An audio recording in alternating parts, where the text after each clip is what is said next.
Welcome to the Salk Institute's Where Cures Begin podcast, where scientists talk about breakthrough discoveries with your hosts Ali Akmal and Brittany Fair.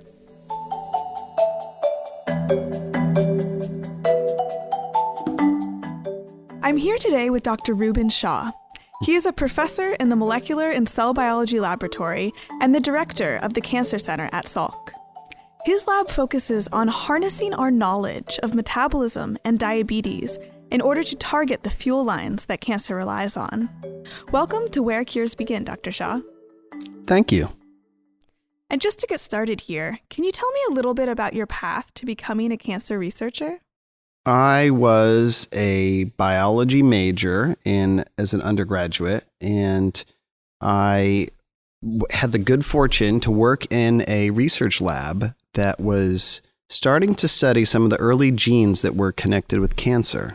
And one of the explosive, exciting new things that had come up in the 80s was that disease genes, single genes that were controlling and responsible for all kinds of inherited diseases, like the breast cancer genes, BRCA1, BRCA2, other types of inherited forms of cancer, were just being discovered. These things were being discovered in real time. They weren't even in the textbook yet. I couldn't believe how exciting that was. I had the good fortune of spending a couple years while I was taking classes, but for work study. Basically, I worked in a research lab for the last 2 years and for 2 or 3 summers while I was an undergraduate, and then went from there, moved to Boston and started my graduate career. And you went to graduate school to work on cancer genes at MIT. Then you stayed in Boston for your postdoc in a lab at Harvard Medical School, this time working on a brand new gene found to be altered in lung cancer. Yes. So I had been too single-mindedly pursuing this main project that I had chosen to work on for years, but I could not technically figure out how to unravel, how to crack how this one particular enzyme was working. The enzyme I was working on is a gene that's altered in about a quarter of human lung cancers. And what was the name of the enzyme? It's called LKB1. It's an enzyme, has a particular activity called kinase activity. A kinase is a type of enzyme that passes a chemical group called a phosphate onto a specific site in another protein. Kinases are a type of molecular switch, some of which turn cancer on or off. Dr. Shaw continued his work to understand LKB1 during his postdoctoral studies. I already was a postdoc for 4.5 years, so I either was going to crack what that enzyme did in the next year, or I would just never crack it.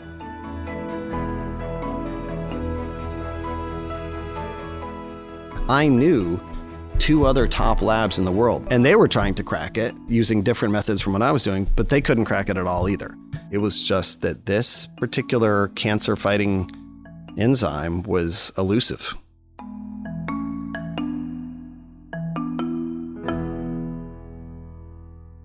So, were you able to crack it? I was able to crack it. It was the discovery that the central thing that this anti-cancer gene was directly passing the signal to and was regulating was not an obscure, never thought about enzyme. It's called AMPK. And separately, it was known to be turned on by the most widely used type 2 diabetes drug in the world, metformin. No one knew why metformin worked at all. And this looked to be like it might represent a major part of why metformin was a good drug and continues to be such an important drug. So you're saying that this anti-cancer gene, LKB1, and the drug metformin both act as switches on the same metabolic pathway, meaning that you found a metabolic link between diabetes and cancer.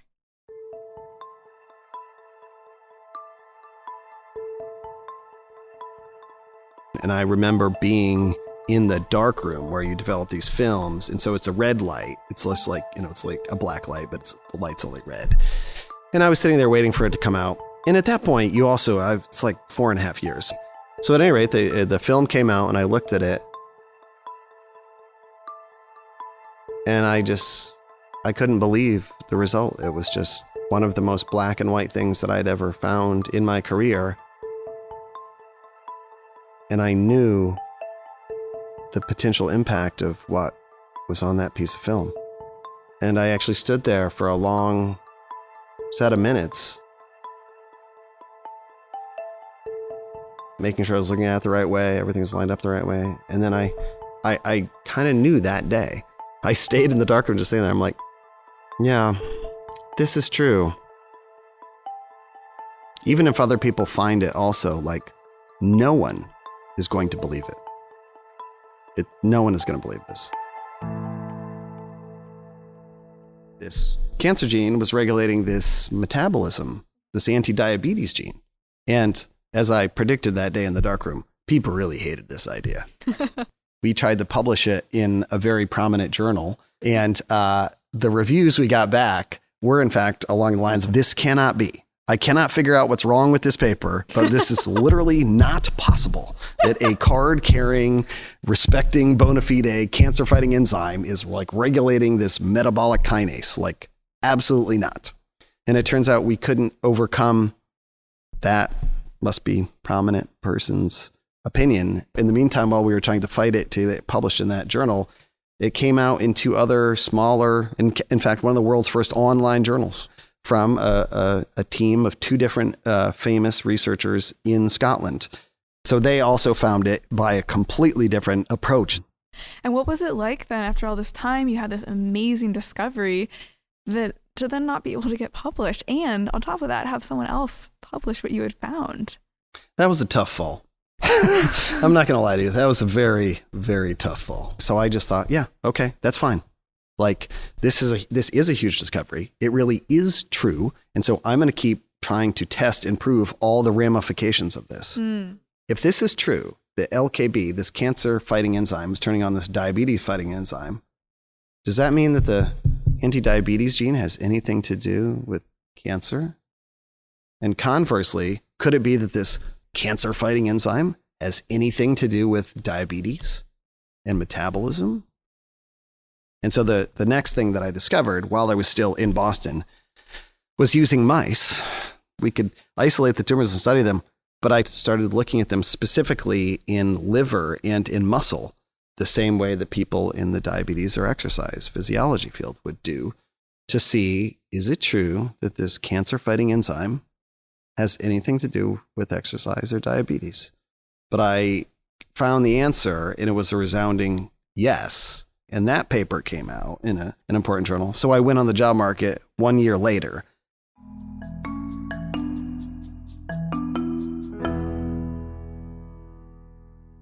And what brought you to Salk?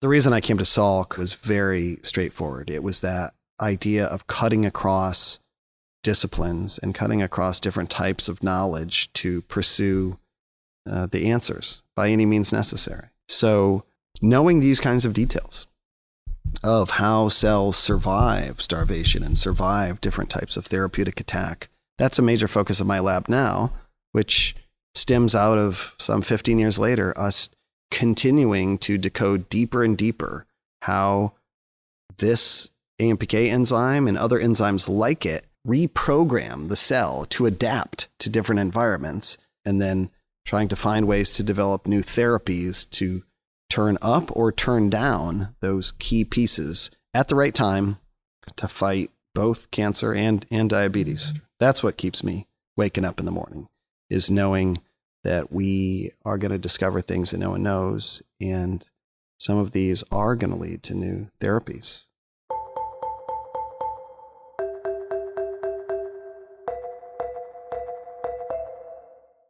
You're also the director of the Salk Cancer Center. Can you tell me a little bit about that? Yes. So the Salk is one of 7 so-called basic research dedicated NCI cancer centers. So the NCI is the National Cancer Institute. That's the arm of federal funded research, biomedical research, that is dedicated to cancer. Okay. Being the director means that you oversee and are in charge of corralling and maintaining interest around certain areas dedicated to that broad topic of cancer. It is very hard to receive and maintain this NCI designation. This is the good housekeeping seal of approval. So the Salk, we were actually one of the first designated cancer centers in the entire country when this system was first created by then President Nixon in 1971. The newspapers famously said, "Nixon declares war on cancer."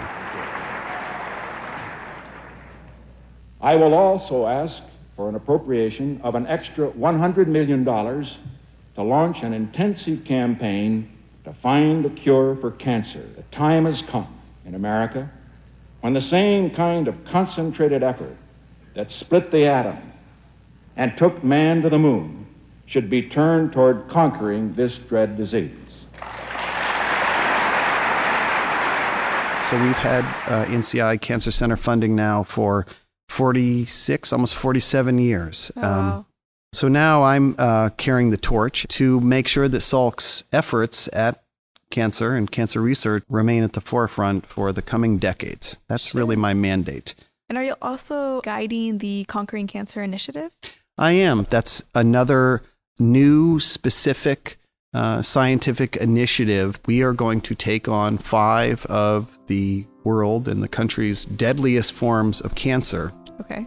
And we are specifically both fundraising but raising awareness about what the current treatment options are for those 5, and then really trying to accelerate and enhance our research efforts and our partnerships to go after those 5 forms of cancer. So those are pancreatic, glioblastoma, triple-negative breast cancer, ovarian cancer, and lung cancer. But the reason that we set aside those 5 is because the percentage of deaths from those has not really notably improved very much compared to some of the other forms of cancer for which there has been at least modest progress. One of the bigger problems is that there's no detection. You have no way of knowing it, and you actually have these tumors within your body for often more than a decade before you have any symptom whatsoever. What we are set about to do, though, is to take a multidisciplinary approach to attack these specific types of cancer. We can take advantage of our knowledge decoding these starvation biochemical pathways to attack cancers and attack unique metabolic needs, effectively food needs, that the tumors have.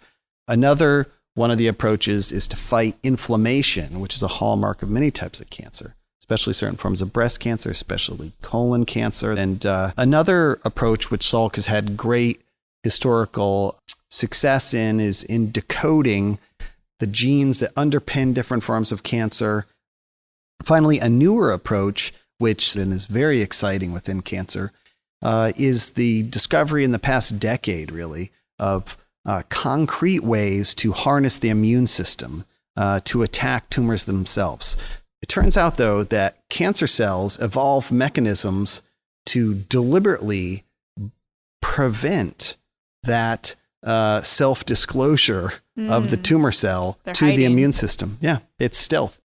What Salk does is this is really a think tank where people with different expertise in a small environment overlooking the Pacific Ocean come together and brainstorm and do experiments at the intersection of fields.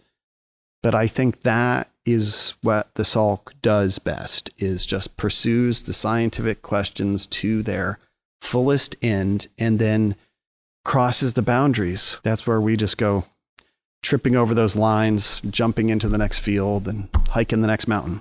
That's what we do, and that's what we will continue to do. So I am excited for the future of the Salk Cancer Center, and I am extremely excited for the next couple of years in the Conquering Cancer Initiative. Well, thank you so much, Dr. Shaw, for sharing your story of how you became a scientist, and thank you for telling us about your lab and the Conquering Cancer Initiative. I'm really excited to see what comes of everything. Thank you so much. Take care.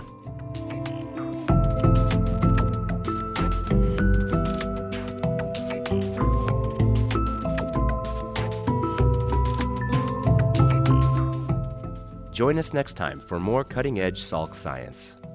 At Salk, world-renowned scientists work together to explore big, bold ideas, from cancer to Alzheimer's, aging to climate change.